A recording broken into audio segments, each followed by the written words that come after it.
কোনো প্রিয় বোন কমেন্টস করছেন যে ম্যাম, স্বামীর বীর্য সেবন করলে কোনো ক্ষতি হবে কিনা। ধন্যবাদ আপু সুন্দর একটা কমেন্টস করার জন্য। রমজানুল মুবারক। দেশের এবং প্রবাসের ভাই বোনদের প্রতি সালাম।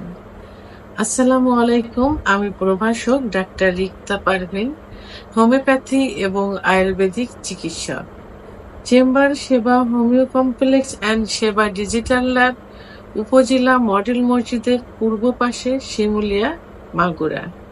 আজকে এমন একটি কমেন্টসের অ্যান্সার করব যে কমেন্টসটি অনেক পুরুষ ভাই বোনেরা করে থাকে।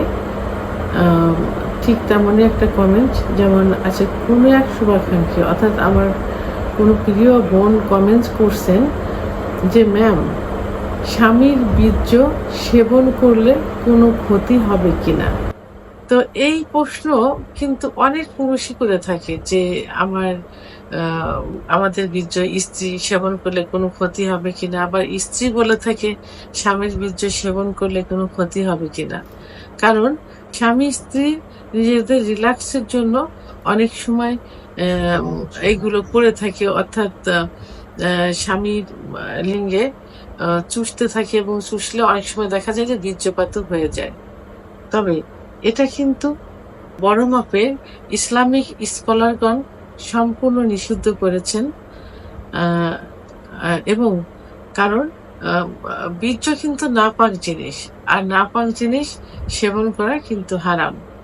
সেটা ইসলামের দৃষ্টিকোণ থেকে এটা নিষিদ্ধ। তবে মেডিকেল সায়েন্স কি বলে? মেডিকেল সায়েন্স অনুযায়ী যদি কোনো মেয়ে, কোনো পুরুষ অর্থাৎ স্বামী স্ত্রী নিজেদের রিল্যাক্সের জন্য এটা সেবন করে থাকে, যদি মেয়েটির মানে ঘৃণা না লাগে এবং অশান্তি বা অস্বস্তিকর মনে না হয়, সেক্ষেত্রে কিন্তু সে এটা সেবন করতে পারে। এবং যদি তার স্বামীর যৌনবাহিত কোনো রোগ যেমন সিফিলিস, গোনোরিয়া, এসটিডি, HIV ইত্যাদি রোগ না থাকে, সেক্ষেত্রে সেটা সেবন করতে পারে নিজেদের রিল্যাক্সের জন্য। কারণ বীজের মধ্যে কি থাকে? বীজের মধ্যে থাকে গ্লুকোজ, ফ্রুক্টোজ, শুক্রাণু, প্রোটিন ইত্যাদি থেকে থাকে। তো ক্ষতিকর পদার্থ সেভাবে কিন্তু থাকে না। তো বীর্যে সাধারণত ব্যাকটেরিয়া এবং ভাইরাস থাকে, যে কারণে কি হতে পারে, মুখের, গলার, টনসিলের সংক্রমণ হতে পারে।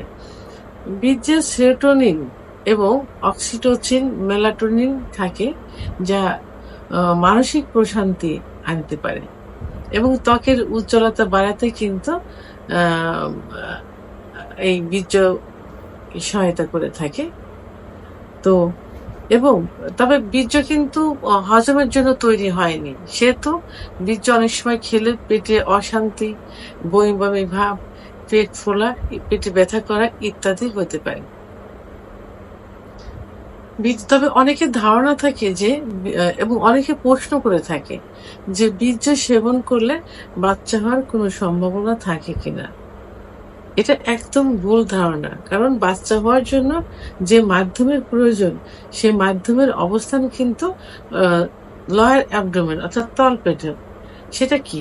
মহিলাদের জরায়ু এবং ওভারি, যে ওভারির থেকে প্রতি মাসে ডিম্বাণু রিলিজ হয় এবং সেই ডিম্বাণু এবং পুরুষের বীর্যের মধ্যে যে শুক্রাণু থাকে, সেই শুক্রাণু নির্দিষ্ট একটা সময় মিলিত হয়ে কিন্তু বাচ্চা কনসেপ্ট করে। কিন্তু এর অবস্থান তো আর পাকস্থলীতে না, কারণ বীর্যটা খাবার পর কোথায় যাবে? পাকস্থলীতে যাবে। সেহেতু বাচ্চা হওয়ার কোনো সম্ভাবনাই থাকে না। তবে বীর্য যেহেতু নাপাক জিনিস এবং ইসলামিক বড় মাপের স্কলারগণ এগুলো নিষেধ করেছেন, সেহেতু সেটা সেবন না করাই উচিত। এবং এটা কারা করে থাকে? যারা একটু বিকৃতি রুচির হয়ে থাকে এবং যাদের ভিতরে মানে কোনো কোন রকম একটু ঘৃণা কম থাকে, যারা এগুলোকে শুধু রিল্যাক্স মনে করে।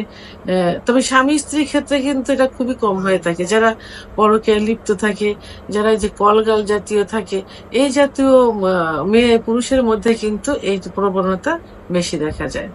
সেহেতু নিজেদের সুরক্ষার জন্য এবং ইসলামিক আইন মেনে চলার জন্য বীর্য সেবন না করাই উচিত। সর্বোচ্চ কি করতে পারেন নিজেদের রিল্যাক্সের জন্য?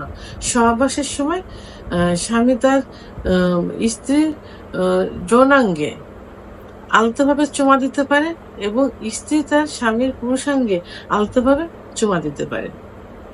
ভিডিওটি সম্পর্কে যদি কোনো মতামত থেকে থাকে অবশ্যই কমেন্টসের মাধ্যমে জানাবেন।